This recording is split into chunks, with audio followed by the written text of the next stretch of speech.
எம்ஜிஆரின் 108வது பிறந்தநாளை முன்னிட்டு செங்கல்பட்டு மேற்கு மாவட்ட தகவல் தொழில்நுட்ப பிரிவு சார்பில் 2 நாள் கிரிக்கெட் போட்டி நடைபெற்றது.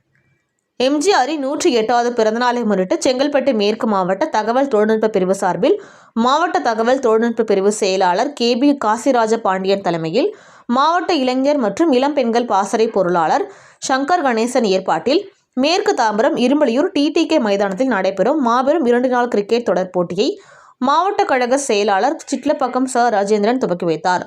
உடன் முன்னாள் அமைச்சர் TKM சின்னையா, மாவட்ட துணை செயலாளர் ப. தன்சிங், மாவட்ட அவைத் தலைவர் பொன்னுசாமி, பகுதி செயலாளர் LR செடியன், M. Koothan, A. Gopinathan, மோகன், ஜெயபிரகாஷ், காஞ்சி மண்டல தகவல் தொழில்நுட்ப பிரிவு இணை செயலாளர் சபரிஷ் மணிகண்டன், செங்கல்பட்டு மேற்கு மாவட்ட தகவல் தொழில்நுட்ப பிரிவு துணை செயலாளர் ரவிச்சந்திரன், மாவட்ட இளைஞர் மற்றும் இளம் பெண்கள் பாசறை தலைவர் ஜெயதீப், இணை செயலாளர் விஷ்ணுவர்தன், மாவட்ட வர்த்தக பிரிவு துணைத் தலைவர் ஹேமந்த்குமார், சந்திரசேகர ராஜா, வட்ட செயலாளர் வெற்றி செல்வன் உள்ளிட்ட பலர் கலந்து கொண்டனர்.